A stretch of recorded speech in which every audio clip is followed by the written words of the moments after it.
वेदांतातील ग्रंथ श्रवण करण्यासाठी आमच्या चॅनलला सबस्क्राईब करा व बेल आयकॉन दाबायला विसरू नका. श्री ज्ञानदेव तुकाराम ब्रह्मानंदं परमसुखदं केवलं ज्ञानमूर्तिं द्वन्द्वातीतं गगनसदृशं तत्त्वमस्यादिलक्ष्यम् एकं नित्यं विमलमचलं सर्वदी साक्षिभूतं भावातीतं त्रिगुणरहितं सद्गुरुं तन्नमामि. विनायकं गुरुं नौमि साखरे नाम विश्रुतं येषां चरणसान्निध्याच्चिवा मुक्ता भवन्ति. साखरे वंशविख्यातं ज्ञानदानपरायणं विनायकं गुरुं वन्दे भवबन्धविमुक्तये. जो आनंद सत्यप्रकाश विभू आणि आधार नाम रूपास बुद्धी न जाणे आणि जाणे त्यास तो अपार शुद्ध परमात्मा मीच्याशे. माझे अपार स्वरूप समुद्रावरती जणू तरंग ब्रह्मा विष्णू महेश गणपती चंद्र वरुण यम मिरविती देवी कुबेरी तैशीची. तो सर्वज्ञानी दयाघन मुनी हृदय ज्याचे करते ध्यान त्याचे बुद्धी उपाधी करून मिथ्या भान मजची माझे होतसे. ज्याच्या अज्ञानी भाषे जगत तसा दोरीवरी सर्प दिसत वरी दोही ठाईना सर्प जगत ते स्वतंत्र आणि स्वयंब्रह्म मीच्याशे. पुण्य पुरुषी सदैव निष्काम बोध प्राप्ती कारणी भजावा राम. तो मीची आहे आत्मा आप्त काम तरी नमन कोणा करावे म्या. चला बोला कुठपर्यंत आलो आपण.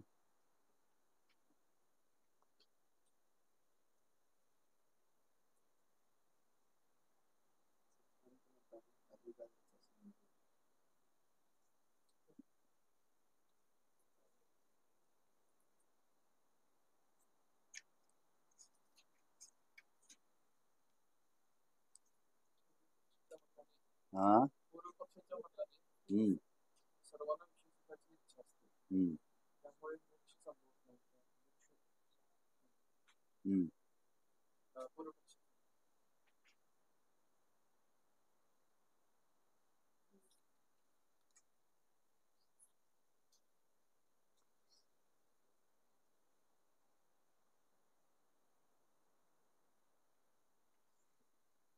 कुठला विचार केला. पूर्व पक्षाचा विचार केला.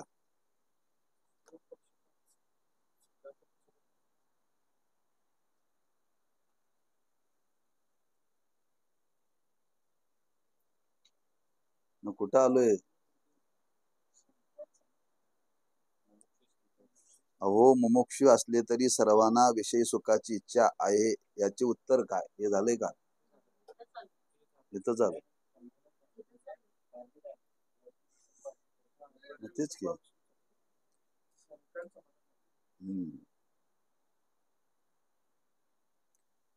अहो मुमुक्षु असले तरी सर्वांना विषय सुखाची इच्छा आहे याचे उत्तर काय अशी शंका केली. त्याचं उत्तर समाधान सांगितलं. हे म्हणणे खरी नाही. सर्वांना विषय सुखाचीच इच्छा असते असे नाही, फक्त सुखाची इच्छा असते. कारण झोपेत विषय सुख नसताना सर्व प्राप्त सुखाच्या विषयाचा परित्याग करून झोपेच्या सुखाची इच्छा कोणीही केली नसती, म्हणून सुख मात्र इच्छितात असेच म्हटले पाहिजे. शिवाय असेही म्हणता येईल की विषय सुखाचीच इच्छा करतात असे नाही, उलट निर्विषय आत्मसुखाचीच इच्छा करतात. कारण सर्व पुरुषांना प्रारब्ध बलाने न्यूनाधिक विषय सुख प्राप्त असूनही सदा अशी इच्छा होती की आम्हास अविनाश सुख प्राप्त व्हावे. असे अविनाश सुख तर आत्मरूप मोक्ष आहे, म्हणून सर्व पुरुष मुमुक्षुच आहेत. आता मुमुक्षु असतानाही ग्रंथाचे काही प्रवृत्त होत नाही याविषयी विचार करू. मुमुक्षु असून का प्रवृत्त होत नाहीत. ग्रंथ मोक्षाचे साधन नाही म्हणून किंवा ग्रंथाहून दुसरे काही मोक्षाचे साधन असून या साधनात प्रवृत्ती आहे म्हणून, अथवा विवेक वैराग्य शमदमादी संपन्न ज्ञान प्राप्त करून घेण्यास योग्य अधिकारी नाही म्हणून या ग्रंथाची ठाई प्रवृत्ती नाही. अधिकाराचा ग्रंथाचा सिद्धतेचा विचार चाललेला आहे. खरंच तुम्ही हे सांगायला लागलाय मुमुक्षु आहेत का. वरपंगाने बघायला गेलं तर मुमुक्षुने आहे असं वाटतं, पण अंतरंगाने बघितलं तर मुमुक्षु अशी सिद्धी होते. मुमुक्षु या शब्दाचा अर्थ काय. मोक्षाची इच्छा करणारा. मोक्षाची इच्छा करणारा म्हणजे मोक्षाचं स्वरूप काय? हा, सकल दुःखाची निवृत्ती आणि परमानंदाची प्राप्ती. प्रत्येकाला असं वाटतं दुःख शिल्लक राहू नये आणि असं सुख प्राप्त व्हावं ज्या सुखाचा कधी नाश होऊ नये, असं प्रत्येकाला इच्छा आहे. या इच्छेवरून ठरवलं जातं सर्वांना मोक्षाची इच्छा आहे. मोक्ष म्हणजे काय लोकाला माहिती नाही. काय सुख, जसं तुकोबाराय म्हणतात, तुम्हाला सुख पाहिजे ना, सुख पाहिजे ना, मग एक करा, आपुला तो देव एक करून घ्यावा, तेने विन देवा. तुकोबाराने विचारलं, महाराज आम्हाला देव नको आहे, आम्हाला सुख पाहिजे आहे. आम्हाला देव नको आहे, आम्हाला सुख पाहिजे आहे. तुकोबाराय म्हणतात सुख म्हणजेच देव आहे. जगाच्या पाठीत सुख कुठं नाहीच आहे. फक्त एकच, सुखरूप ऐसा दुजा कोण सांगा. तुम्हाला सुखाची इच्छा आहे ना, मग सुखरूप वस्तू या जगामध्ये एकच, देवच आहे. देव म्हणजे मग कोणता देव? ज्ञानदेव मनी भजा आत्मदेवा. जे आपलं स्वरूप आहे त्याला देवच म्हटले बरं का, आत्मदेव म्हटलेला आहे. देव आहे तरी नेमका कुठं? आपल्या जवळच आहे ना. म्हणून सुखाची इच्छा प्रत्येकाला आहे आणि ते सुख अविनाशी स्वरूपाचं सुख प्राप्त व्हावं. आणि अविनाशी सुख या जगामध्ये एकच आहे, आत्मसुख, ब्रह्मसुख. याच्या व्यतिरिक्त सुख नाही आहे. आणि या सुखाची इच्छा सर्व जीवांना आहे, म्हणून सर्वजण मुमुक्षु आहेत. असं शास्त्राने एक निर्वाह दिलाय. हे सामान्य लोकांना हे लवकर डोक्यात शिरत नाही, किंबहुना हे पटत नाही आहे. पण शेवटी अर्थ तोच आहे, अर्थ तोच आहे. हा, सुख म्हणजेच मोक्ष हो, त्या मोक्षाचं स्वरूप सांगितलेलं. मग शंका निर्माण केली, जर खरंच जर त्याला मोक्षाची इच्छा आहे तर मग लोक हे ग्रंथ ऐकायला यायला पाहिजे, येत नाहीत ना. हे ग्रंथ ऐकायला यायला पाहिजेत. ज्या अर्थी ग्रंथ ऐकायला येत नाही त्या अर्थी ते मुमुक्षु नाहीत, असा एक आरोप आहे बरं का. त्यात दुसरा आरोप केला, ह्या ग्रंथातून मिळत नसेल दुसरं काहीतरी साधन असेल, तिकडे जात असतील, त्या साधनाच्या द्वारे ते जाणण्याचा प्रयत्न करत असतील, असा दुसरा एक विकल्प मांडला तिथं बरं का. तिसरा विकल्प मांडला, मोक्षाची इच्छा करण्याकरता तो अधिकारी पाहिजे, त्याच्याजवळ विवेक नसेल, वैराग्य नसेल, समाधी षटक संपत्ती नसेल आणि जाणून घेण्याची तीव्र इच्छा नसेल, म्हणून ते इकडे प्रवृत्त होत नसतील. मग तीन विकल्प मांडले. कोणते? ज्या अर्थी या ग्रंथामध्ये प्रवृत्त होत नाही त्या अर्थी ते मुमुक्षु नाहीत. दुसरा विकल्प मांडला, या ग्रंथाच्या व्यतिरिक्त दुसरं काहीतरी साधन असेल, तिकडे जात असतील, म्हणून या ग्रंथाकडे ते येत नसतील. तिसरा विचार मांडला की त्यांच्याजवळ विवेक नाही, वैराग्य नाही, समाधी षटक संपत्ती नाही, जिज्ञासू वृत्ती नाही, म्हणून ते इकडे येत नाही. म्हणून या ग्रंथाकडे त्यांची प्रवृत्ती नसेल. ग्रंथ श्रवण करण्याकडे प्रवृत्ती का होत नाही, त्याचे तीन विकल्प इथे निर्माण केले. पण पहिल्यांदा जे आपल्याला ज्या ग्रंथाच्या द्वारे, ज्या महापुरुषाच्या द्वारे हे जाणून घ्यायचं आहे, त्याच्याविषयी पहिल्यांदा आपल्या अंतःकरणामध्ये अढळ निष्ठा, श्रद्धा, विश्वास प्राप्त झाला पाहिजे. त्याच्याकरता हे चाललंय. तुकोबारांनी वर्णन केले, फार सुंदर वर्णन केले. तुकोबारांनी म्हणतात, तुम्हाला दळण जर दळायचं असेल जात्यावरती तर पहिल्यांदा खुंटा बळकट करावा लागतो. ठुकून ठुकून ठुकून हलत असेल तर पुन्हा बाजूला पाचर मारायचं. हा, म्हणजे दळण जर दळायचं असेल तर पहिल्यांदा काय पक्क झालं पाहिजे? खुंटा. तसं श्रवण करायचं असेल तर पहिल्यांदा या ग्रंथाविषयी आपल्या अंतःकरणामध्ये श्रद्धा निर्माण झाली पाहिजे. श्रद्धा जर निर्माण नाही झाली तर श्रवणाची प्रवृत्ती होणार नाही. लोक म्हणतात काय कीर्तन ऐकायचं, कशाला पंढरपूरला जायचं, कशाला ज्ञानेश्वरी वाचायची, श्रद्धाच नाही. मला ही श्रद्धा निर्माण झाली म्हणून तर नाथ महाराजांना सांगावं लागलं, भाव धरोनिया वाचे ज्ञानेश्वरी कृपा करी हरी तयावरी. पहिल्यांदा त्या ग्रंथाविषयी भाव धारण करा तर तुमच्यावरती कृपा होईल. कोणी विचार केला हरी कृपा करणार आणि ती ज्ञानेश्वरी लिहिली कोण, त्या हरीचा आणि ज्ञानेश्वरीचा काय संबंध? कार्यकारण काय भाव संबंध आहे का नाही? ज्ञानेश्वरी लिहिली ज्ञानेश्वर महाराजांनी आणि कृपा करणार कोण? हरी. हे कसं काय? तो नाथ महाराज सांगायला लागलं, अरे पहिल्यांदा लिहिली कोण गीता? भगवंतानी. म्हणून दुसऱ्या चरणात उत्तर दिलं. काय सांगितलं? सोमुखे आपण सांगितो श्री विष्णू श्री गीता हा प्रश्न. हा, त्या भगवंतानी गीता सांगितली. गीतेवरचं भाष्य म्हणजे ज्ञानेश्वरी. ज्ञानेश्वरी वेगळी आणि गीता वेगळी नाहीये. एक ज्याने गीता सांगितली तोच बाबा ज्ञानेश्वर महाराजांच्या रूपाने प्रगट झाला. महाविष्णूचा अवतार सखा माझा ज्ञानेश्वर म्हणून हरी कृपा करी. असा संबंध आहे त्याचा. तसं इथंही विकल्प निर्माण केलेत. कारण अध्ययन करत असताना बुद्धीचा कस पाहिला जातो बरं का. बुद्धीचा कस पाहिला जातो. तुमच्याकडे अध्ययन करण्याकरता तुम्ही किती श्रीमंत आहात हे पाहिलं जात नाही. तुम्ही किती गुणवान आहात, किती रूपवान आहात हे पाहिलं जात नाही. तुमच्या बुद्धीची काय योग्यता आहे ती पाहिली जाते बरं का. बुद्धीच्या कसोटीवरती परमार्थ चालतो. बुद्धीच्या कसोटीवरती.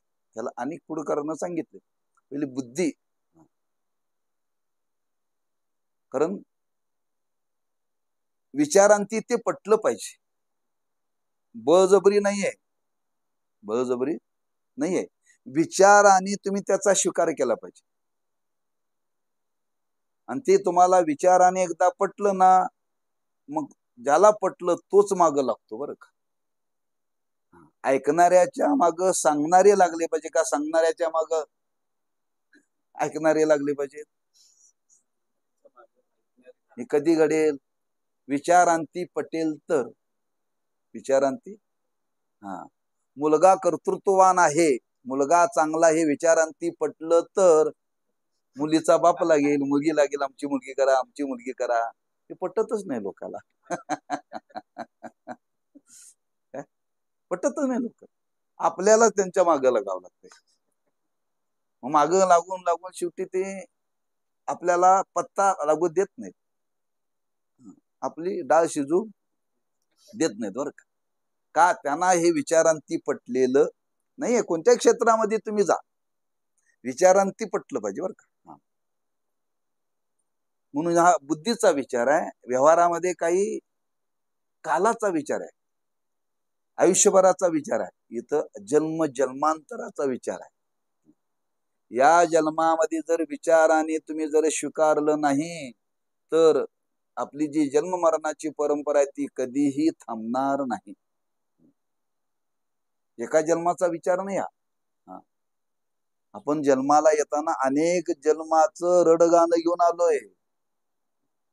हा, त्यामुळे ते सुटत नाही हो.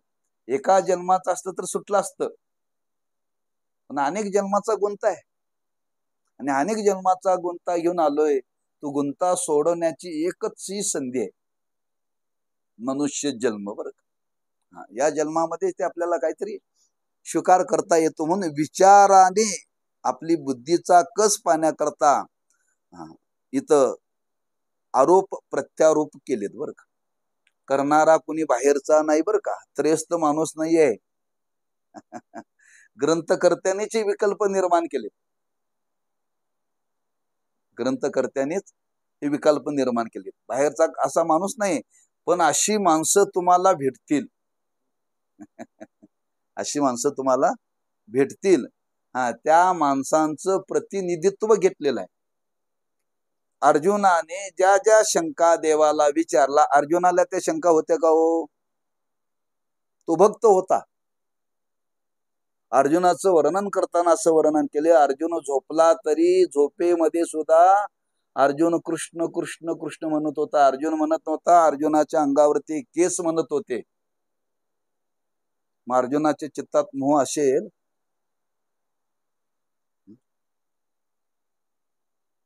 आम्ही जर रिकाम बसलो तर वाया गप्पा मारतोय, देवाचं नाव येत नाही आमच्या तोंडात.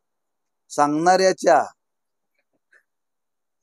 आम्ही 2 तास लोकांना सांगतो, लागून या पाया विनोतू तुम्हाला करटाळे बोला, मुखी नाम विठ्ठल विठ्ठल म्हणा वेळोवेळा. लोकांना सांगतो, आमच्या तोंडात कधी येते काय?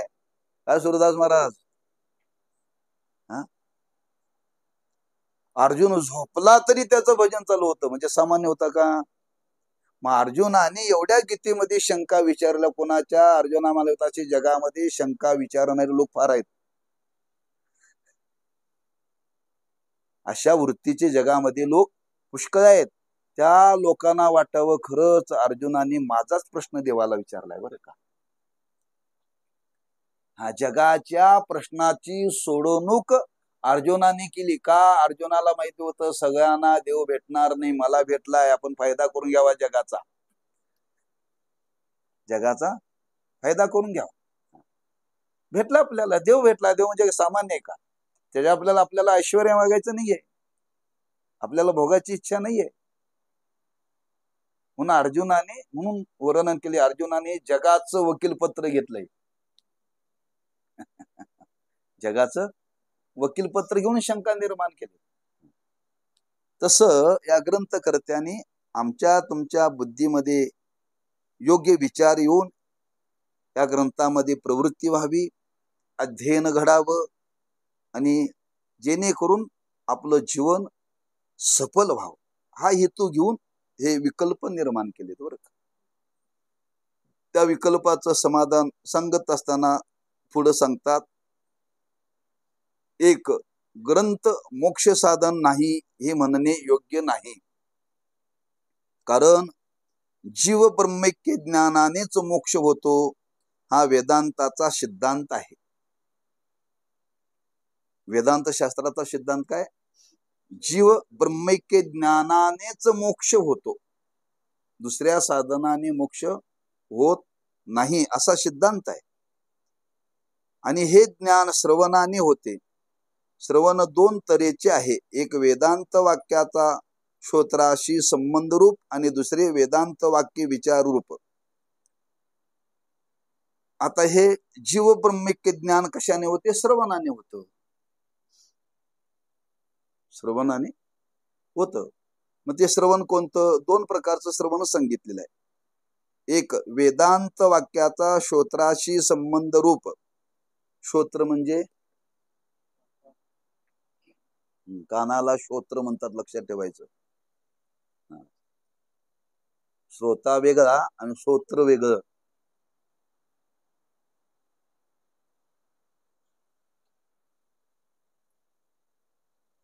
जो ऐकतो तो श्रोता आणि ज्याच्याद्वारे ऐकलं जातं ते श्रोत्र. कानाला श्रोत्र म्हणतात त्याला बरं का. कारण जे वाक्य गुरूंच्या मुखातून येतं त्या शब्दाशी आणि कानाचा संबंध आला पाहिजे. काना वचनाची भेटी असं वर्णन केलंय. नाथ महाराजांनी हेच वर्णन आहे, कानी जे पिरिले डोळा ते उगवले. कानात पेरावं लागतं, म्हणजे त्या वाक्याचा संबंध श्रोत्राशी आला पाहिजे. वेदांत शास्त्रामध्ये वर्णन केलंय, ज्याला कानाचा चाफा आहे पण आतलं श्रोत्र इंद्रिय नाही, म्हणजे काय, बहिरा आहे, त्याला श्रवण करता येत नाही. त्याला श्रवण करता येत नाही बरं का. मग त्याला श्रवण करता येत नाही, त्याने काय करावं? त्याला दुसरा विचार मांडलाय तिथं. काही ग्रंथाचं वाचन केल्यानंतर काही विचार आपल्याला कळतात. ते कळल्यानंतर त्याच्या बुद्धीमध्ये प्रकाश पडतो ना, ऐकायला येत नाही. हा, पण ऐकल्यानंतर बुद्धीला कळतं ना, ते ऐकल्यानंतर बुद्धीला कळतं. म्हणून दोन प्रकारामध्ये श्रवणाचा विचार मांडलेला आहे. एक श्रोत्राशी संबंध रूप आणि दुसरे वेदांत वाक्य विचार रूप. एक वेदांत वाक्याचा विचार केल्यानंतर बर का, जीव ब्रह्मिक ज्ञान प्रथम श्रवणाने होते. म्हणजे शब्दजन्य ज्ञानोत्पत्ती श्रोत्राशी शब्दाचा संबंध कारण आहे. म्हणजे जीव ब्रह्मिक ज्ञान जे होतं आपल्याला ते श्रवणाने होतं, म्हणजे कानाने होतं. ज्यावेळी जीव आणि ब्रह्म यांचं ऐक्य कसं आहे असं आपण गुरूंच्या मुखातून ऐकत असताना त्याचा संबंध कानाशी येतो. आणि कानाशी आल्यानंतर त्या श्रवणातून आपला निश्चय होतो, हा जीव ब्रह्मस्वरूप आहे ना, मी ब्रह्मस्वरूप आहे, मी सच्चिदानंद स्वरूप आहे. शब्दाचा आणि श्रोत्राचा संबंध आला पाहिजे. फार संबंध सांगितला बर का. 5 ज्ञानेंद्रिय आणि 5 विषय सांगितले शास्त्राने. त्या त्या विषयाचा त्या त्या इंद्रियाशी संबंध आहे बर का. इकडचं तिकडं आणि तिकडचं इकडं चालत नाही. सर्दी झाली, काय झाली, सर्दी झाल्यानंतर सुगंध कळत नाही बर का. त्या घ्राण इंद्रियाने सांगितलं कोणाला, नाकाला, मी आजारी पडलोय, माझं काम 4 दिवस तू कर.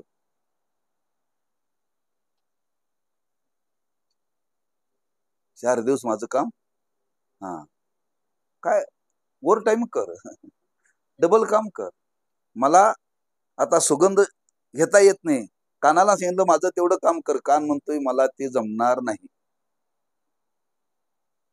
का ती योग्यताच नाही त्याच्याकडे.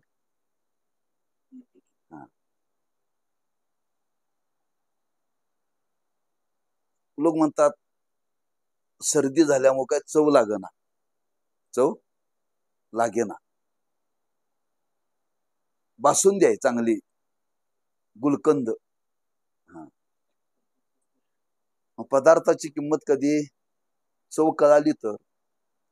कळना, सांगितलं हे काय चव कळना, नाकाला सांगितलं जरा तू घेऊन बघ.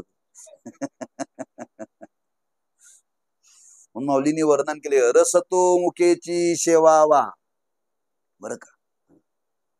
ज्ञानोबारांनी वर्णन केले, कानी केवी भरावी. अरे रस या जिभेनं चाकता येऊन तो कानात ओतून चालेल का. ज्या विषयात ज्या इंद्रियाचा जो विषय आहे त्याच इंद्रियाच्या द्वारे त्या विषयाचं ग्रहण केलं जातं. बदली चालत नाही, तिथं बदली चालत नाही. शब्द हे कानानेच ऐकला पाहिजे. म्हणून तुकोबारायांचा अभंग आहे, फार सुंदर आहे. तुकोबाराय देवाच्या समोर उभे राहिले आणि इंद्रियाला सांगतात, डोळे तुम्ही घ्या रे सुख, पहा विठोबाचे पुढं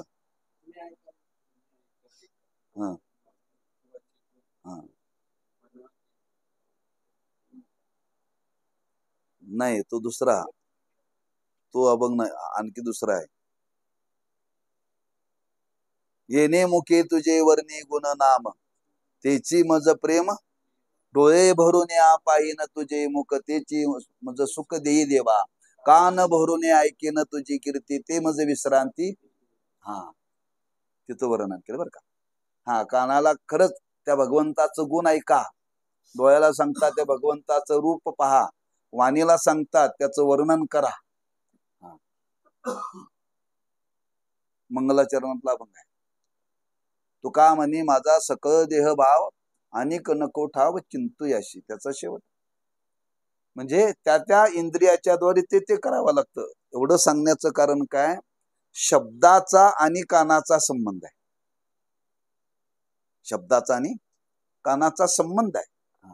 म्हणून जीव ब्रह्मैक्य ज्ञान जे होतं ते कशाने होतं? श्रवणाने होतं. म्हणून जीव ब्रह्मैक्य ज्ञान प्रथम श्रवणाने होते. शब्दजन्य ज्ञानोत्पत्ती श्रोत्राशी शब्दाचा संबंधच कारण आहे. हा म्हणजे कानाला शब्दाचा संबंध आला की त्या शब्दातून ज्ञान उत्पन्न होतं, जन्माला येतं. जन्माला येत, उत्पत्ती होते ज्ञानाची, म्हणजे तिथं ग्रहण होतं बरं का. म्हणून आचार्यांनी उच्चारण केलेल्या महावाक्याचा श्रोत्राशी संयोगच ब्रह्माचे अप्रोक्ष ज्ञानास हेतू आहे. म्हणून आचार्यांनी वर्णन केले की महावाक्याचा उपदेश केल्यानंतर संयोग म्हणजे संबंध, त्या संबंधाने ब्रह्माचे अप्रोक्ष म्हणजे प्रत्यक्ष ज्ञान होतं बरं का. प्रत्यक्ष ज्ञान होतं म्हणजे मी सच्चिदानंद स्वरूप आहे हा निश्चय. प्रत्यक्ष म्हणजे असं ते ब्रह्म तुम्हाला काय दिसत नाही दिसत नाही, तो अनुभवाचा विषय आहे, लक्षात ठेवा. लोकांची समजूत काय, आम्हाला देव दिसला पाहिजे, देव दिसत नाही. आणि देव जर दिसत, कोणी मला आम्हाला देव दिसला समजावं, याला ज्ञान झालंच नाही. का? दिसण्याचा विषयच नाही ना, दिसण्याचा विषयच नाही. म्हणून आंधळ्याला सुद्धा देवाचा साक्षात्कार होतो. का? दिसण्याचा विषय नाही, तो अनुभवाचा विषय आहे. जर दिसण्याचा विषय असता तर डोळस लोकाला देव दिसला, साक्षात्कार झाला असता. हो, आंधळ्याना झाला नसता. म्हणून तो अनुभवाचा विचार आहे, म्हणून अप्रोक्ष होतं. आणि अवांतर वाक्याचे श्रवण परोक्ष ज्ञानास हेतू आहे. अवांतर वाक्याच्या द्वारे त्याचं श्रवण केल्यानंतर परोक्ष ज्ञान होतं. अपरोक्ष ज्ञानांतर जर असंभावना असेल तर त्याने वेदांत वाक्य विचारूप दुसरे श्रवण करावे. मग विचार येऊन गेला, श्रवण मनन निधिध्यासन. जर शंका राहिली तर, शंका राहिली तर, शंका नाही राहिली तर काय पुन्हा मागे जायची गरज नाहीये. त्या विचारूप श्रवणाने वेदांत वाक्ये अद्वितीय ब्रह्माची प्रतिपादक आहेत किंवा कर्म उपासना प्रतिपादक आहेत. या प्रमाण असंभावनेची नाम संशयाची निवृत्ती होते आणि जीव ब्रह्माची एकता सत्य आहे किंवा भेद सत्य आहे अशी जी प्रमेय असंभावना संशय म्हणजे संशयती मनने करून म्हणजे मननाने निवृत्त होते. आणि देहादिकांचे ठाई सत्यत्व बुद्धी हीच विपरीत भावना ती निधिध्यासनाने निवृत्त होते. हा सगळा विचार मागे येऊन गेलेला आहे का लक्षात? म्हणून पाडे पाठ लागतात, पाडे पाठ लागतात गणित सोडवण्याकरता. एकदा पाडे पाठ झाले की 12 दोन्ही 24, तिथं आठवावं लागत नाही. म्हणून पहिला तरंग म्हणजे पाडेत पहिला तरंग म्हणजे पाडेत. त्या प्रत्येक व्याख्या दिल्या त्या व्याख्या पाठ करायला. तर पहिल्या तरंगातल्या व्याख्या पाठ झाला की आपल्याला शेवटपर्यंत उपयोगी पडतात. आपली पाठांतराकडे पाठ आहे ना. पाठांतर करायला आपल्याला वेळ नाही. पाठ करायचं ठरलं तर पाठ होत नाही. आणि हे पाठ करायचं म्हणलं तरी व्यवहारातलं काय पाठ करायचं ते राहून जाईल ना.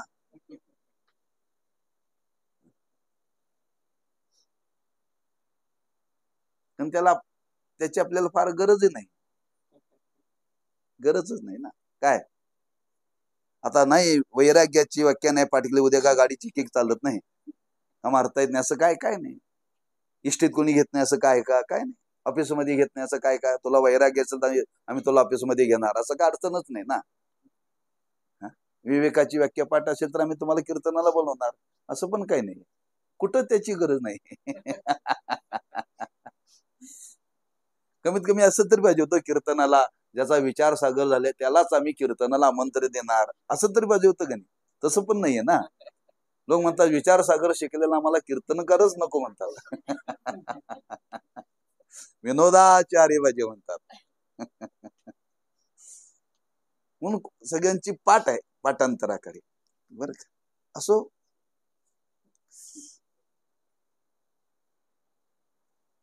या विवेचनावरून आचार्य द्वारा महावाक्य श्रोत्राशी संबंध रूप प्रथम श्रवणच जीव ब्रह्मैक्य ज्ञानोत्पत्ती द्वारा मोक्षास हेतू आहे आणि विचारूप दुसरे श्रवण मनन आणि निधिध्यासन ही असंभावना निवृत्तीद्वारा मोक्षास हेतू आहेत.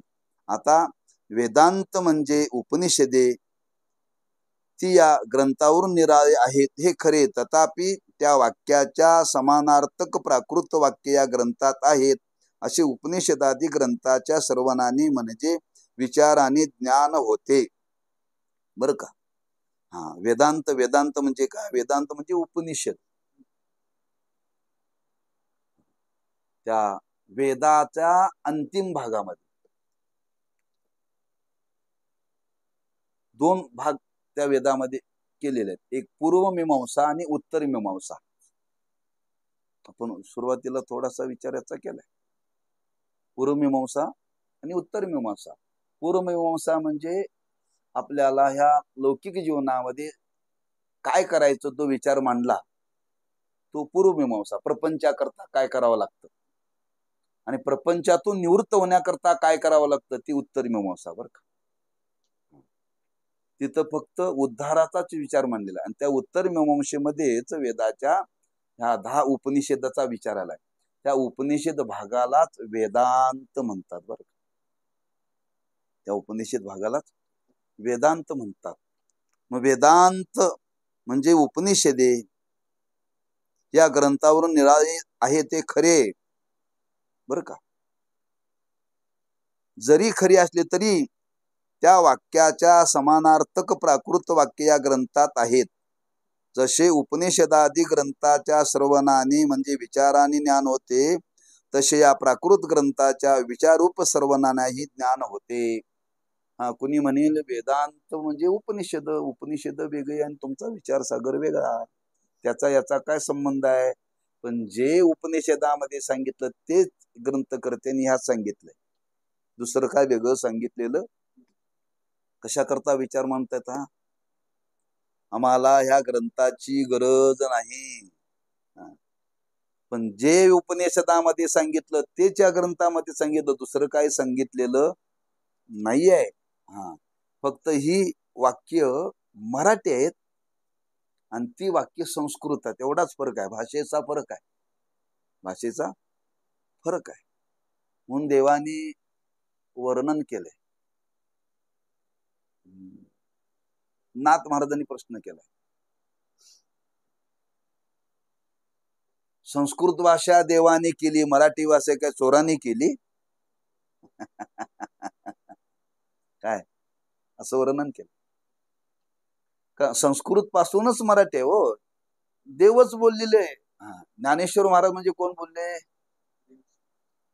काय बोलले? मराठी बोलले का संस्कृत बोलले? मग देवानीच केलेले का ते वेगळे? मग तुम्ही भाषेमध्ये भेद का करता?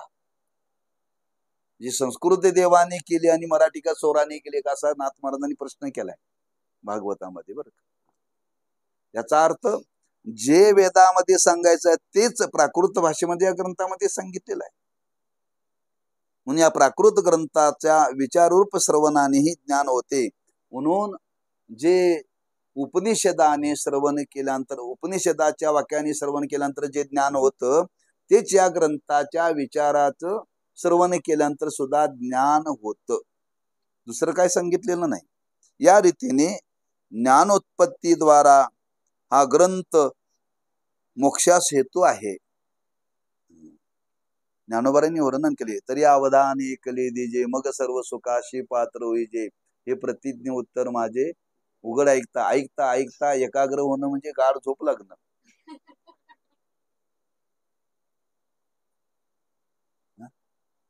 एकाग्र या शब्दाचा अर्थ काय? एवढं एकाग्र झालं पाहिजे की आपल्या बाजूला काय आहे हे सुद्धा कळालं नाही पाहिजे, आपल्या हातात काय हे सुद्धा कळालं नाही पाहिजे. नवे नवे झोपल्यानंतर मी कोण आहे हे सुद्धा कळत नाही. एकाग्रताच आहे की नाही. फक्त तिथं अज्ञानाने आवृत्त आहे, अज्ञानाने आवृत्त आहे. हा, झोपेमध्ये सगळ्या गोष्टीचा विसर पडतो, तसं एकाग्र झाल्यानंतर माणसाला सगळ्या गोष्टीचा विसर पडतो. दोन्हीचा फरक काय?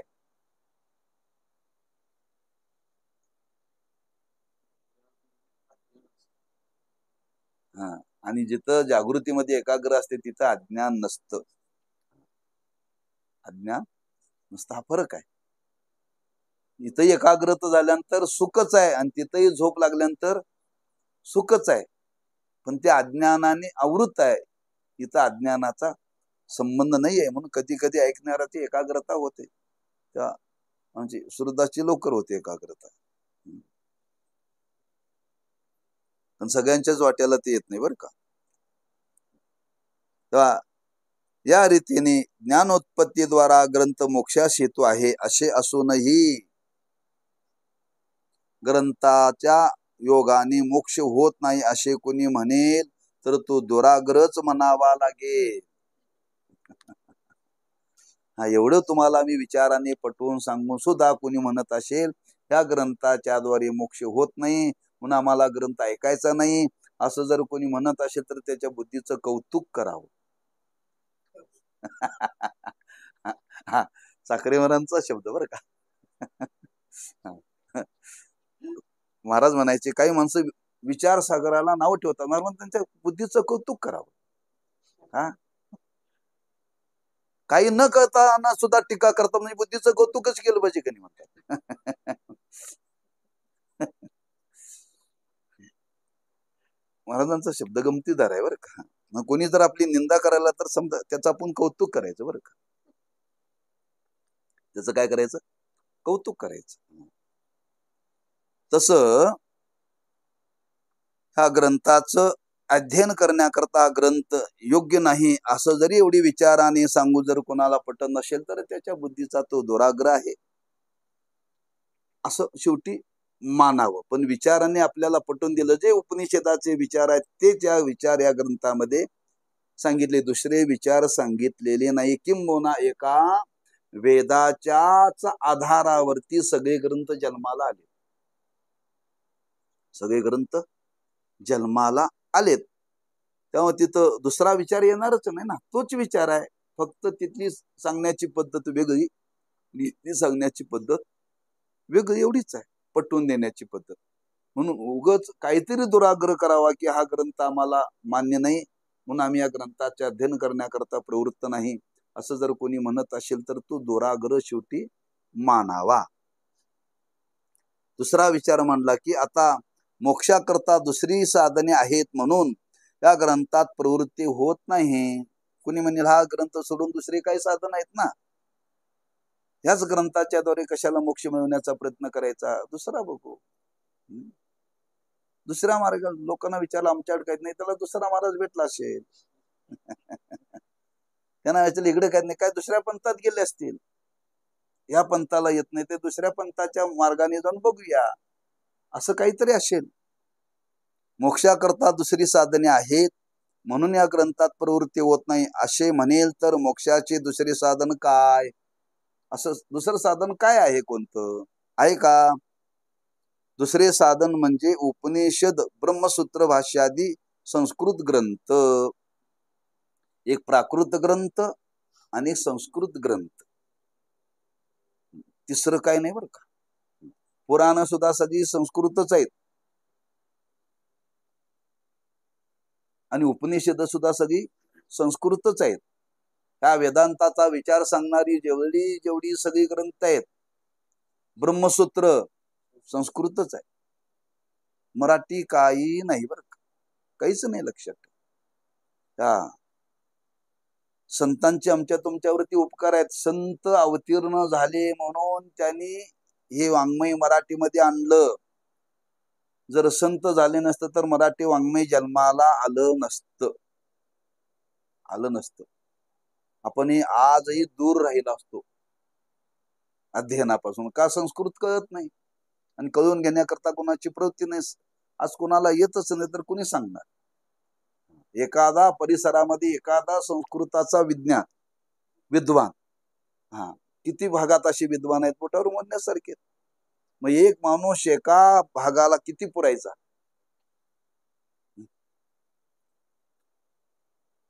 म्हणून संतांचे उपकार आहेत. त्यांनी हे संस्कृत ग्रंथ मराठीमध्ये आणले, लक्षात ठेवा.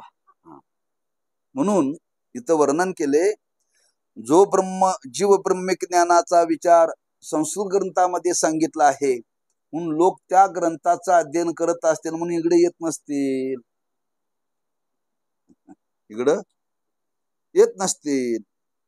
म्हणून मोक्ष होतो, म्हणून हा ग्रंथ निष्फल आहे, म्हणून या ग्रंथाकडे कोणी येत नाही, त्या ग्रंथाकडे जातात. म्हणून तुम्ही लिहिलेला ग्रंथ निष्फल आहे, उपयोगी नाही असे म्हणेल तर ते म्हणणे खरे आहे, परंतु एका परीनं खरं आहे, चुकीचं काही नाही आहे. ठीक आहे, हाच विचार संस्कृत भाषेमध्ये सांगितला, लोक तिकडे जातात. आम्ही संस्कृतमध्ये अध्ययन करतो म्हणून आम्ही तुमच्याकडे येत नाही. एका परीने बरोबर आहे, चुकीचं नाहीये. परंतु ज्यांना संस्कृत भाषेचे ज्ञान नाही त्यांना त्या ग्रंथाचा काय उपयोग. ज्याला मराठी नीट कळत नाही ते संस्कृतकडे कसे जाणार, त्यांना कसं ज्ञान होणार. मंद बुद्धी पुरुषांना याच प्राकृत ग्रंथापासून जीव ब्रह्मिक ज्ञान उत्पन्न होईल, म्हणून त्या मंद बुद्धी मुमुक्षु करता या ग्रंथाचा आरंभ अवश्य व सफल आहे. ज्यांची बुद्धिमत्ता नाही, ज्यांना संस्कृत कळत नाही, त्या लोकांनी प्राकृत ग्रंथाचं अध्ययन करावं. मग त्यांच्याकरता तरी ग्रंथ उपयोगी आहे की नाही, त्यांच्याकरता तर आहे की नाही की. म्हणून या ग्रंथाची निष्फलता नाही आहे. ज्यांना संस्कृत येत असेल तर त्यांनी अवश्य काशीला जावं शिकायला. काशीला मराठी शिकवत नाहीत बर का. इथला पंडित म्हणजे काशीमध्ये मूर्ख ठरला जातो, महाराष्ट्रातला बर का. तिथं सगळं संस्कृतच हो, तिथं सगळं मराठी. आणि तिथला मूर्ख म्हणजे इथलं पंडित ठरला जातो. म्हणून काशीमध्ये सगळं संस्कृतच. आणि संस्कृत शिकण्याकरता पहिल्यांदा व्याकरण यावं लागतं. आपण व्याकरण उगळून पिलंय, उगळून. व्याकरण आपल्याला माहितीच नाही. कोणत्या शब्दावरती किती आघात करावा, ह्रस्व म्हणजे काय, दीर्घ म्हणजे काय, अनुस्वाराचा उच्चार कसा करावा, काही आपल्याला माहिती नाही. काय जर संस्कृत यायचं असेल तर व्याकरण चांगलं लागतं. आणि व्याकरण असलं की संस्कृत लवकर कळतं. तुम्ही संस्कृत थोडस शिकलाय, थोडस जेवायला जसं लोणचं ताटाला असते तसं. म्हणून ज्यांना संस्कृत येत नाही, ज्यांची मंद बुद्धी आहे, असे जे मुमुक्ष आहेत, त्यांना मात्र हा ग्रंथाचा उपयोग अवश्य आहे. म्हणजे हा ग्रंथ वाया गेलेला नाही. तिसरी गोष्ट सांगतात, आता विवेक वैराग्यादी साधनयुक्त अधिकाऱ्याचा अभाव आहे, म्हणून ग्रंथारंभ निष्फल आहे. आता समाजामध्ये विवेकच नाही, वैराग्यच नाही, शम दम तितिक्षा श्रद्धा समाधान उपरती ही कुठली लक्षणच नाहीत. आणि ही नसेल तर कशाला माणसं इकडे अध्ययनाकरता प्रवृत्त होतील. अभाव आहे ना. म्हणून माग आपण विचार करून गेलो. 4थ्या अध्यायामध्ये हाच प्रश्न उपस्थित केलाय देवाने. अर्जुनाचा देवाचा संवाद आहे. देव बोलले, एवं परंपरा प्राप्त मिमम राजर्षयो विदुः. 4थ्या अध्यायामध्ये सकाले महता योगो नष्ट पर्यंत पहा. अर्जुना, कालाच्या योगामध्ये या योगाचं म्हणजे निष्काम कर्म योगाचं अनुष्ठान करणाऱ्या लोकांची संख्या कमी झाली. असं हे ज्ञान परंपरेनं सांगणारे जगामध्ये लोक आहेत, ते परंपरेनं आलेलं ज्ञान आहे. मी काय पदरचं तुला सांगायला लागलो नाही. याचं वर्णन करत असताना याच्यावरती ज्ञानोबांनी भाष्य केलं. का विवेकाची भाषणी नती वैराग्याची शिवण देखती हे मूर्ख केवी पावती मजेश्वराते. का लोकांची प्रवृत्ती नाही? त्याला विवेकाची भाषाच कळत नाही, त्याला वैराग्य म्हणजेच काय कळत नाही. ते माझ्यापर्यंत येतील कशाला? माझ्यापर्यंत येतील नाही, माझ्या नादाला लागतील कशाला? ह्या परमार्थाच्या वाट्याला लागतील कशाला? म्हणजे परमार्थाच्या वाट्याला न लागणारे समजावे कसे आहेत? विवेकहीन, वैराग्य रहित. असं म्हणायचं नाही, फक्त मनात ठेवायचं. लोक तुम्हाला म्हणतील विचारसागर शिकून ऐकून हेच तुम्ही शिकलासा का? लोकाला नावं ठेका, असं लोक विचारतात बरं का. हा कोणी लोकाला इकडे या म्हटलं तिथं विवेकच नाही, वैराग्य नाही, श्रद्धा नाही, तितिक्षा नाही, इंद्रिय निग्रह नाही, मनोनिग्रह नाहीत. हे असेल तर प्रवृत्ती ना. ज्या अर्थी ही लक्षणं त्याच्या जीवनामध्ये नाही, तेव्हा प्रवृत्ती ते लोकांची इकडे होणं शक्यच नाहीये. म्हणून अधिकार्याचा अभाव, अधिकार्याचा आणि अधिकार्याचा अभाव असल्यामुळं या ग्रंथाकडे लोकांची प्रवृत्ती नसेल, असा प्रश्न केलेला आहे. अधिकार्याचा अभाव. या संबंधी विचार असा की जगात साधन चतुष्टय संपन्न पुष्कळ अधिकारी नाहीत, हे मान्य आहे बरं का. अधिकारी नाहीत ते मान्य आहे, पुष्कळ नाहीत, पण थोडेफार आहेत ना. देवच बोलले मनुष्यानाम सहस्रेषु कश्चित यतती सिद्धये यततामाम सिद्धानाम कश्चिन्माम व्यक्ती तत्वता. अर्जुना, हजारो मध्ये लाखो मध्ये मला जाणणारा एखादा, म्हणजे अधिकारी आहे, नाही असं नाहीये. अधिकाऱ्यांची संख्या कमी आहे, अनधिकारी जास्त आहेत, अधिकारी कमी आहेत. म्हणून संपन्न साधन चतुष्टय संपन्न पुष्कळ अधिकारी नाहीत, पण अथवा कोणीच नाही, पुष्कळ नाहीत हे म्हणणे आम्हास अनुकूलच आहे, अथवा कोणीच अधिकारी नाही हे म्हणणे योग्य नाही. पुष्कळ अधिकारी नाहीत, पण थोडेफार अधिकारी आहेत ना. शाळेमध्ये सगळेच मंद नाहीत, काही हुशार पण मुलं आहेत ना, तर सगळेच मंद आहेत नाही. म्हणून एक वर्णन केले, लक्षात ठेवा. प्रवचनाला कीर्तनाला कुठे गेला, लोक समाज समोर बसलेले आहेत, 100-200 लोक आहेत. 200 लोकांमध्ये सगळ्यांनाच मूर्ख ठरवायचं नाही बरं का. सगळ्यांना मूर्ख, त्या 200 मध्ये एखादा अभ्यासू असण्याची शक्यता आहे, याची जाणीव वक्त्याने ठेवायची. तासभर प्रवचन ठेवलं, आता काही इकडच्या 4 गोष्टी तिकडच्या 4 गोष्टी सांगून ह्यांना काय कळतंय असं समजून बोलायचं. ह्या 200 मध्ये एखादा तरी अभ्यासक असू शकतो.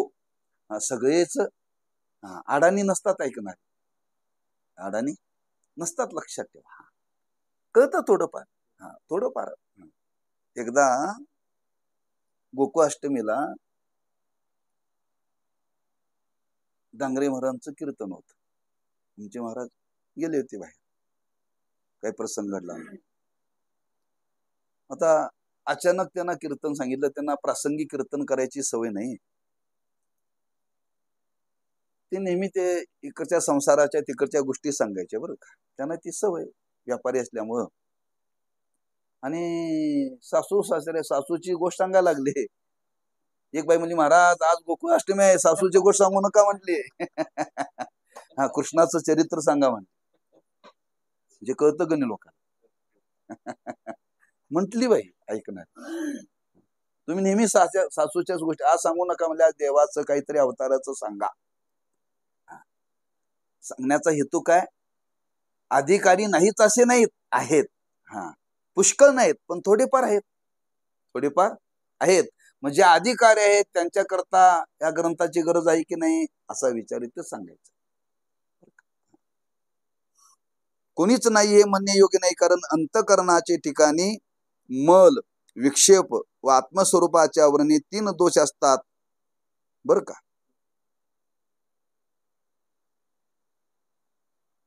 शुभ कर्माने मलदोष, उपासनेने विक्षेप दोष आणि ज्ञानाने आवरण दोष निवृत्त होतो. ज्याचे ठिकाणी मल विक्षेपण आहेत तो अधिकारी नाही, परंतु या किंवा पूर्वजन्मात निष्काम शुभ कर्म आणि उपासना यांच्या अनुष्ठानाने ज्याच्या मल विक्षेपाचा नाश झाला आहे तो ज्ञान योग्य अधिकारी आहे, हे प्रथम तरंगात सविस्तर सांगितले आहे. ज्याला मल गेलेला आहे, विक्षेप गेलेला आहे, आता फक्त काय राहिलंय, आवरण राहिलेलं आहे. आता आवरण निवृत्ती करता तो श्री गुरुना शरण आलेला आहे. हा विचार होऊन गेलेला आहे. मल, विक्षेप, आवरण 3 दोष सांगितले. 2 दोष गेलेत आणि एका दोषाच्या निवृत्ती करता प्रयत्न करतो तो कोण आहे, हा अधिकारीच आहे तो ज्ञानाचा. हे 3ही दोष ज्याच्या जवळ आहेत तो अधिकारी नाही. ज्याचा मलही गेलेला नाही, विक्षेपही गेलेला नाही, तर तो आवरून निवृत्ती करता प्रयत्न करेल कसा. मग सगळे ऐकणारे लोक कसे आहेत, 3 दोषाने संबंध आहेत. आता समाजाला काय सांगावं, अज्ञान निवृत्तीचा उपाय सांगावा का मल आणि विक्षेप निवृत्तीचा उपाय सांगावा, काय सांगावं. पहिला मल आणि विक्षेप गेला पाहिजे. हे 2 गेले तर आवरण ना. तुम्ही जर प्रत्येक जण उठसूट जर ब्रह्मज्ञान लोकाला सांगायला, त्या कोणाचा अजून मल दोष गेलेला नाही, विक्षेप दोष गेलेला नाही, मग अधिकार म्हणून संतांना सांगावं लागलं, नाम संकीर्तन साधन पै सोपे जळतील पापे, मल दोष घालवा, पाप घालवा, त्याच्याकरता काय करा, नामस्मरण करा, निष्काम कर्म करा, विक्षेप दोष घालवा. हे 2 दोष गेले की मग अज्ञान राहिलं. मग तो म्हणते मला आता ज्ञान सांगा बर का, तू माग लागेल ना. म्हणून असे काही समाजामध्ये आहेत ज्याचा मल दोष गेलेला आहे, विक्षेप दोष गेलेला, मागच्या जन्मात काही त्यांनी साधना केलेली आहे आणि फक्त आता आवरण दोष राहिलेला आहे आणि त्या आवरण दोषाच्या निवृत्ती करता तो आता गुरुना शरण आलेला आहे. असे काही अधिकारी समाजामध्ये आहेत. म्हणून याचा विचार पहिल्या तरंगामध्ये सांगितला आहे. यावरून अधिकाराचा अत्यंत अभाव म्हणणे योग्य नाही. आता सर्व जीव विषय सुखाचे ठिकाणी तृप्त आहेत, नित्य मोक्ष सुखाची कोणास जरुरी नाही, म्हणून ग्रंथारंभ निष्फळ आहे, हेही म्हणणे बरोबर नाही. काय मुद्दा आहे, विषय सुख सेवन करून तृप्त झालेले आहेत, आता आम्हाला कुठल्या सुखाची इच्छा नाही, अशी जगामध्ये माणसं आहेत का.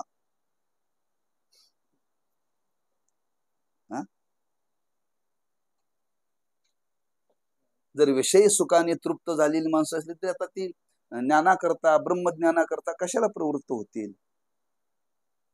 अशा असतील तर ती इकडे येणार नाहीत ना. मग सगळ्यांनी विषय सुख सेवन करून तृप्त झालेत, कृतकृत्य झालो, इच्छा केली तो, असे कोणी समाजामध्ये माणसं आहेत का.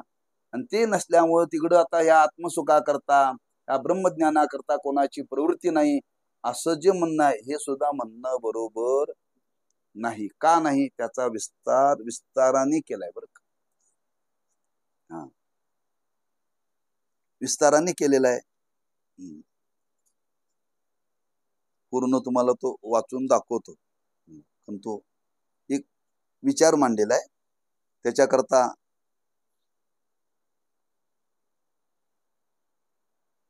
त्यांनी 4 प्रकार सांगितले.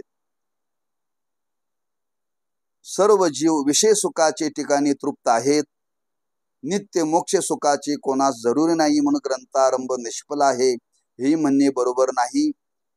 तर त्याची संगती अशी सांगतात की जगातील यच्च यावत मनुष्याविषयी विचार जर केला तर 4 प्रकारचे लोक आहेत. पामर, विषयी, जिज्ञासू आणि मुक्त. हे जग जे दिसतं ना, या जगामध्ये 4 प्रकारचे लोक आहेत. आता 4 प्रकारचे लोक आहेत, ते कसे कळतील? ते लक्षणावरून कळेल. कोणाच्या कपाळावरती चिठ्ठी लावलेली नाही, हा पामर आहे. हा विषयी आहे, हा जिज्ञासू आहे, हा ज्ञानी आहे, असं कोणाच्या कपाळावरती चिठ्ठी नाही. आहे लिहिलेलं, पण ते आम्हाला तुम्हाला वाचता येत नाही. फक्त वाचता येतं कोणाला?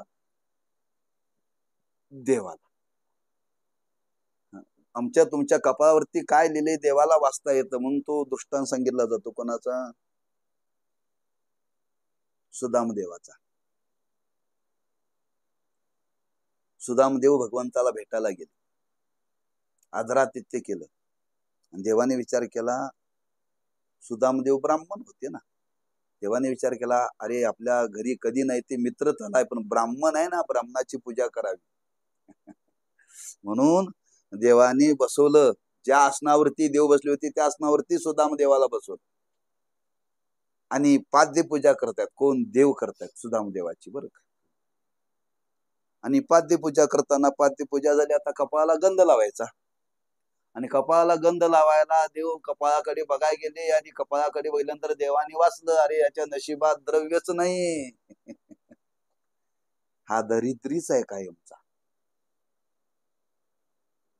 देवाने वाचलं, हे देवालाच वाचता येतं, बाकी कोणाला वाचता येत नाही. मी कशा करता सांगाले, कोण पामर आहे, कोण विषय आहे, कोण जिज्ञासू आहे, कोण मुक्त आहे, हे आपल्याला कळत नाहीये. मग देवाने काय केलं? स्वतःच्या हाताने ते पुसलं कपाळ. म्हणजे ती प्रारब्धाची रेषा पुसली. एका जनार्दनी भोग प्रारब्धाचा, हरी कृपे त्याचा. ही तर संगती आहे, बरं का. त्याच्या मनात यावं लागतं. त्याच्या मनात आलं, त्यानं जर कृपा केली तर तो पुसू शकतो. पण कोणाची?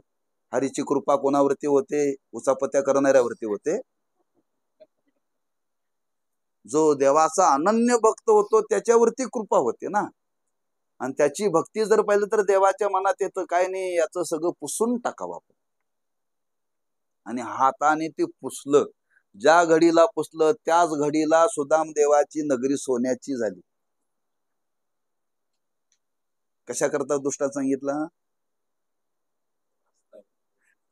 कोणाच्या कपाळावरती काय लिहिले हे वाचता येत नाही, पण त्याची लक्षणं शास्त्राने केलीत, बरं का.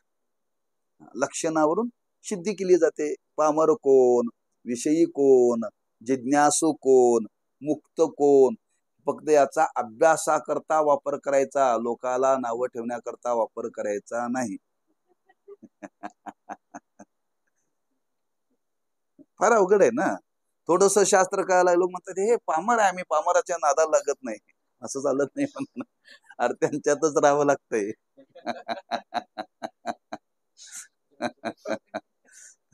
म्हणून लक्षणाने त्याची सिद्धी केलेली आहे, बरं का. मग संपूर्ण याचे यावत जीव, एवढे आज या भूतलावरती मनुष्य जीव आहेत, यांची गणना या 4 प्रकारातच केलेली आहे शास्त्राने. 4 प्रकारातच केलेली आहे. पामर, विषयी, जिज्ञासू आणि मुक्त. त्याची लक्षणं सांगितली, बरं का. पामर, विषयी, जिज्ञासू, मुक्त असे 4 प्रकार करता येतील. 1. पामर, या लोकातील विहित आणि निषिद्ध भोगाचे ठिकाणी आसक्त होऊन शास्त्र संस्कार नसलेला जो कोणी पुरुष, त्याला म्हणतात पामर. याच्यावरून त्याची सिद्धी होते, बरं का. आणि हे तुम्हाला काय लक्षात येतं पामर कोण आहे? लक्षणाने सिद्ध केले, बरं का. काय लक्षणाने सिद्ध केलेलं आहे? या लोकातील विहित आणि निषिद्ध. तो विहित आणि निषिद्ध यातला भेद मानतच नाही. भेद मानतच नाही. तो म्हणतोय, अरे मामद्याला जेवलं काय आणि माहीला जेवलं काय, काय फरक मत म्हणते तो. मामद्याला जेवलं काय, आणि माहीला जेवलं काय, तो फरक मानतच नाही. समजावं पामर. विहित आणि निषेध. विहित म्हणजे शास्त्रांनी काय वर्णन केले, जे करा म्हणून सांगितलं त्याला म्हणतात विहित, आणि जे करू नका म्हणून सांगितलं त्याला म्हणतात निषिद्ध. बरं का, फार विचार मांडलेला आहे. प्रत्येक गोष्टी सांगितली बरं का.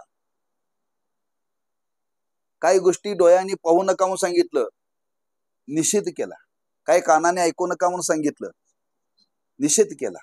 काही वाणीनं बोलू नका म्हणून सांगितलं, निषेध केला.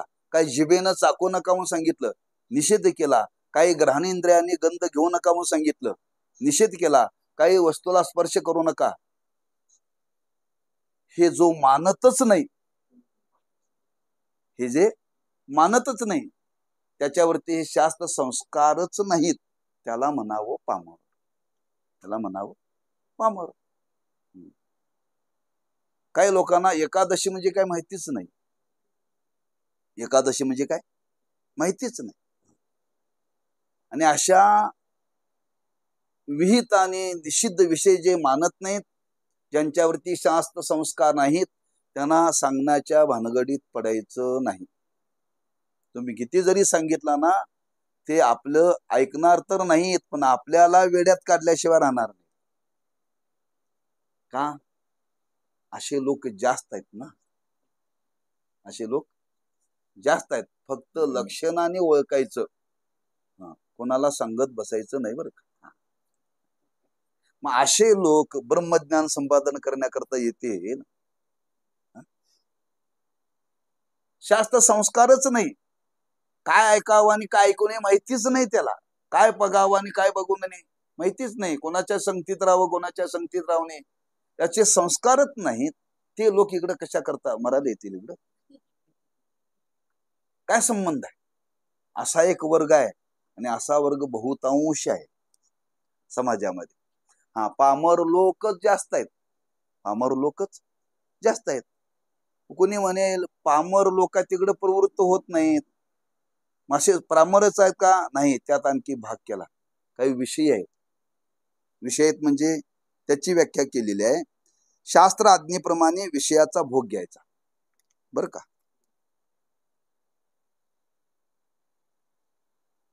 आणि या लोकातले विषय भोगून जर तृप्त नाही झालं तर परलोकातल्या विषयाची इच्छा करायची.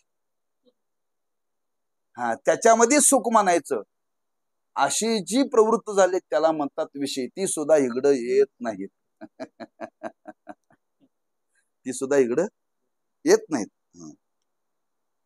म्हणून शास्त्राज्ञेप्रमाणे विषय भोगणारा असून या लोकच्या किंवा परलोकच्या अधिक विषय प्राप्ती करता जो कर्माचरण करतो तो विषयी. म्हणजे या लोकातले चांगले भोग मिळण्याकरता काही साधनं सांगितली. सकाम भक्ती सांगितली. ही भक्ती केली की तुम्हाला हे मिळेल, ते भक्ती केली हे तुम्हाला मिळेल. त्याच्याकरता त्या कर्माचं अनुष्ठान करण्याकरता प्रवृत्त आहेत. आणि ते विषय त्यांना प्राप्त झाले. प्राप्त झाले त्यांना वाटलं काय नाही, आपल्याला स्वर्गातले विषय मिळाले पाहिजे. स्वर्गातले विषय मिळाले पाहिजे. मग त्याच्याकरता काय सांगले, यज्ञादी कर्म करा. तो म्हणतोय आपल्याला पंतप्रधान व्हायचं नाही, आपल्याला इंद्र देव व्हायचं, आपल्याला ब्रह्मदेव व्हायचं. मग ब्रह्मदेव होण्याकरता, इंद्रदेव होण्याकरता काय करावं लागतं सूरदास?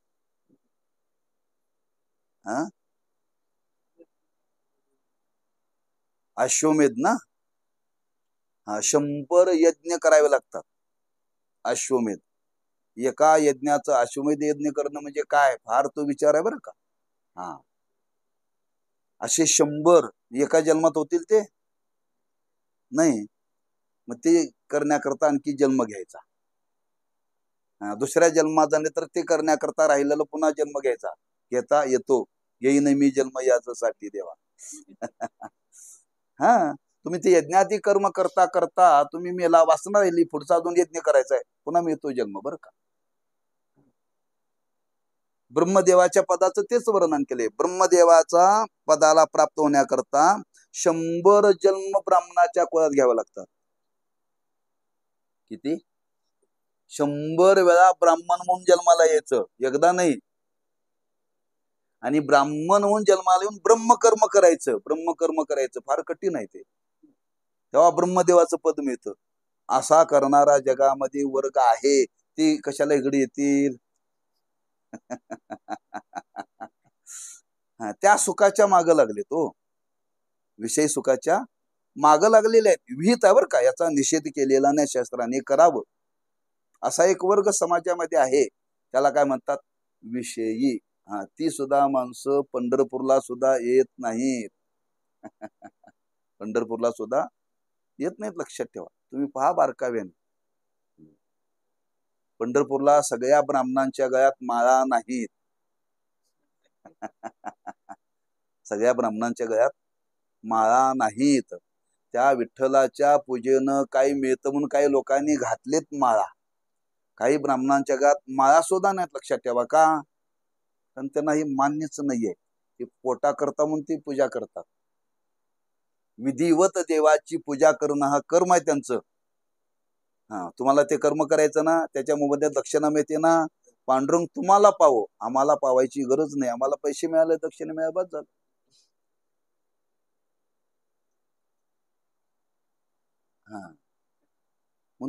या कर्मामध्ये ती प्रवृत्त आहेत. हे शास्त्राला मान्य आहे, हे विधिवत आहे बरं का. त्याची प्रवृत्ती नाही, त्याला वाटतच नाही मुक्त व्हावं, उद्धार व्हावा असं त्याला वाटतच नाही बरं का. फक्त तो विषय भोगा करताच प्रयत्न करतो. चांगले चांगले विषय भोगायला मिळावेत, त्याच्याकरता यज्ञातिक कर्म तो करण्याकरता प्रवृत्त आहे. फार यज्ञातिक कर्म करतात, कष्टाने करणारा वर्ग आहे जगामध्ये बरं का. अतिशय कष्टाने असा जो वर्ग आहे त्याला काय म्हणतात? विषयी. म्हणून परलोकाच्या अधिक विषय प्राप्ती करता जो कर्माचरण करतो तो विषयी म्हणावा. जिज्ञासू ज्याला पुण्य संस्काराने सत्शास्त्राचे श्रवण झाल्यामुळे असा विचार उत्पन्न झाला की विषय सुख अनित्य आहे, विषय प्राप्तीस फार कष्ट करावे लागतात, कदाचित अदृष्टाने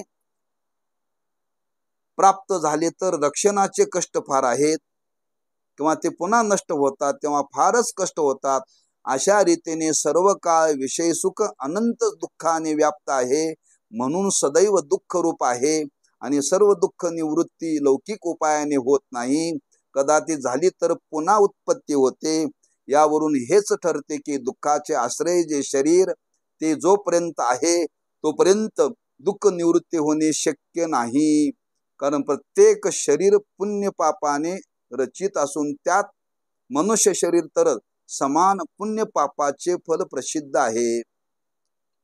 हे जिज्ञासूला कळालं बरं. तो सगळं सुख अनित्य आहे. किती विषय मिळवले तर शेवटी पदरात दुःखच पडतंय, सुख पडत नाही. बरं ते मिळवण्यामध्ये कष्ट फार आहेत. बरं कष्टाने मिळवलं तर ते राहीलच याचाही शाश्वती नाहीये. एवढे कष्ट करायचे, एवढं कष्ट करून ती मिळवायचं, शेवटी पदरात दुःखच आहे. तेव्हा अशा जगण्यात काही अर्थ नाही. आपल्याला असं काही सुख मिळालं पाहिजे की ज्या सुखाचा नाश झाला नाही पाहिजे, असं ज्याला कळालं आणि त्याच्या निवृत्ती करता जो प्रवृत्त झाला त्याला जिज्ञासू म्हटलेलं आहे. आता ते त्याचा विस्ताराने विचार मांडलाय बरं का. फार मार्मिक विचार मांडलेला आहे. किती टाइम झाला?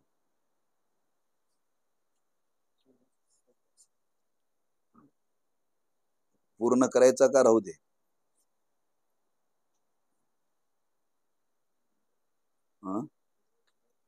हो पडायचे अजून, पण इथपर्यंत थांबू. आणि याचा पुढचा विचार पुन्हा त्या शरीराच्या संबंधाने पाप पुण्याचा विचार केलेला तो विस्ताराने पुन्हा पाहू. कुंडलिक वरदारी विठ्ठल श्री ज्ञानदेव तुकाराम. विठ्ठल विठ्ठल विठ्ठल विठ्ठल विठ्ठल.